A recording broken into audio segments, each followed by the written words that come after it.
He held the acceptance letter with trembling hands, a scholarship to one of the top universities abroad. It was everything he had worked for. Years of sleepless nights, sacrifices, and relentless focus. His professors were proud, his parents were hopeful, and his future was calling. But then he looked at her. She stood beside him with teary eyes and a forced smile. "That's amazing," she said, but her voice carried fear. Fear of being left behind, fear of distance, fear of change.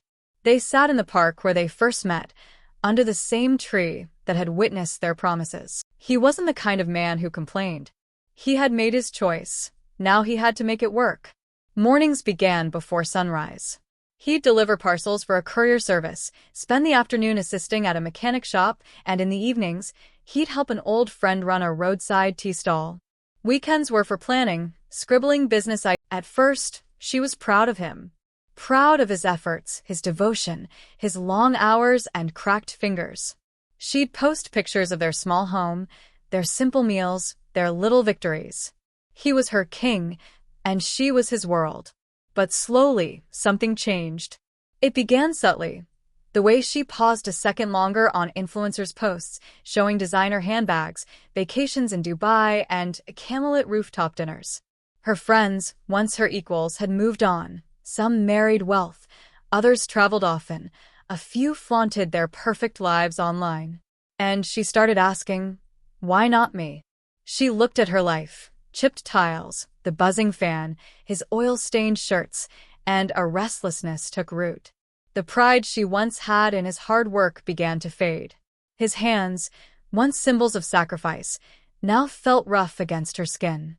His tired smile, once her comfort, became a reminder of everything she didn't have. She began talking differently. You should expand, take a loan, buy a car, dress better. She started staying out longer. She didn't like local markets anymore. She wanted malls, makeup brands, cafes with glass windows and jazz in the background. He tried. He truly did.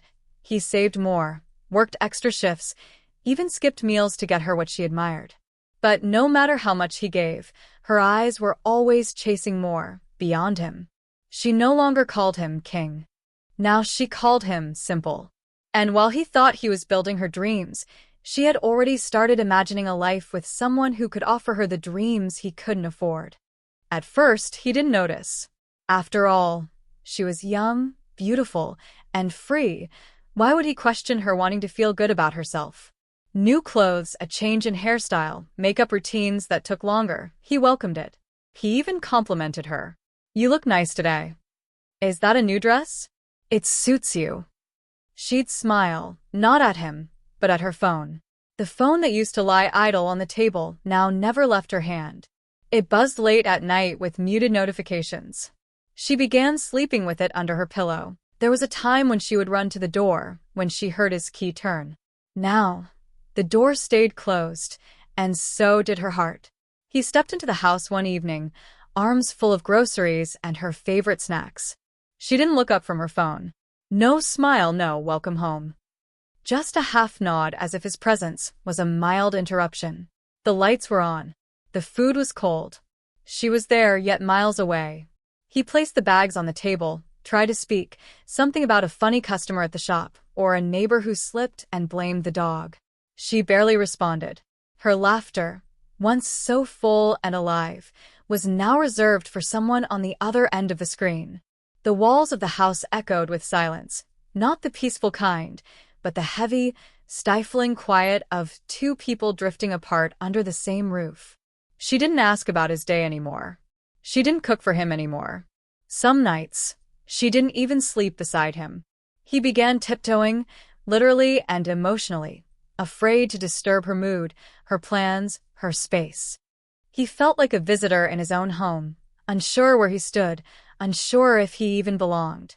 He started staying out longer, pretending to be busy, because going home no longer felt like going home.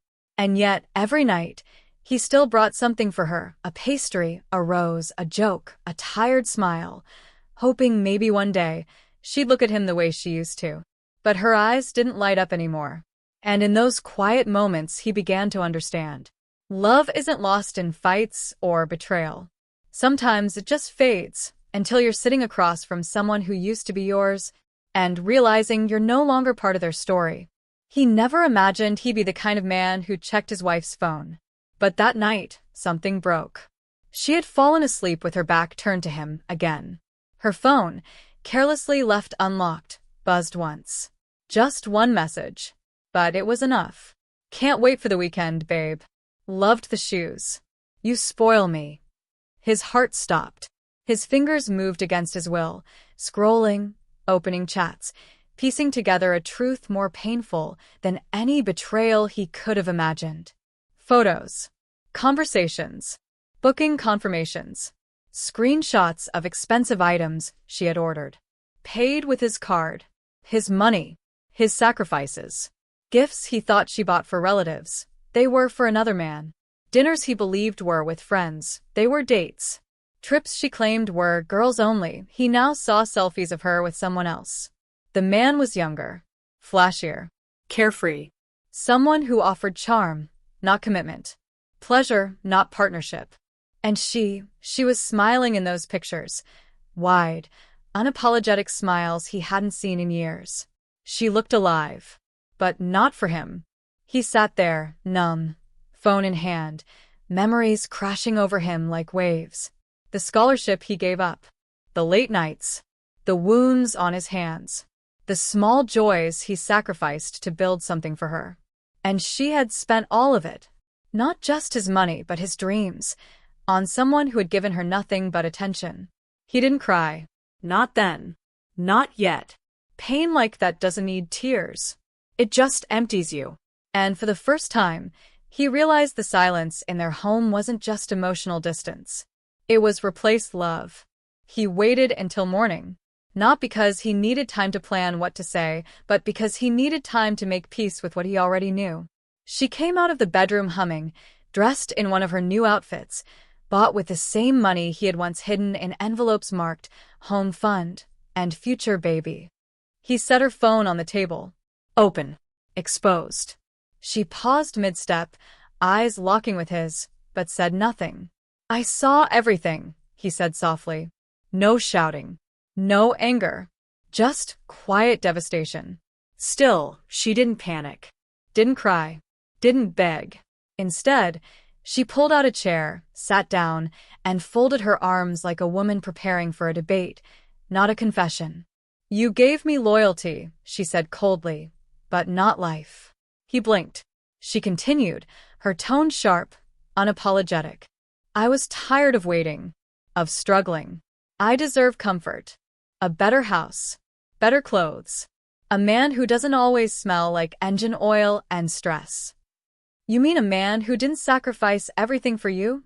He asked, still holding back the storm in his chest. She didn't flinch. You gave me the bare minimum and expected applause. Bare minimum? He thought of the nights he didn't sleep, the meals he skipped, the dreams he buried alive. All for her. You used me, he whispered. You spent my sweat like pocket change. She shrugged. You chose that life. I never asked you to give up your scholarship. You did that to prove something. I just moved on. And just like that, she stripped their years down to a transaction, love, reduced to a failed investment. He stood up. Not in rage, not in pain, but in clarity. You're right, he said. You deserve more than I can give. But not because I gave too little. Because you were never meant to receive so much from someone you never truly valued. He didn't slam the door when he left. He didn't take anything except his dignity. And as the door clicked shut behind him, she didn't realize it wasn't just a man walking away. It was every dream, every promise, every piece of his soul she never bothered to hold. He didn't pack a suitcase. He didn't take the clothes he bought, the watch she gifted, or even the photographs that once meant everything. He simply walked to the door, quietly, deliberately, as if letting go was the most natural thing in the world. The home he had built from sweat and sacrifice stood behind him, but it no longer felt like his. The walls knew his pain. The furniture bore the weight of silent dinners. Even the bed had become a battlefield of cold shoulders and turned backs. She watched him go, arms crossed, chin raised, waiting for him to turn back, to plead, to fight for her. But he didn't.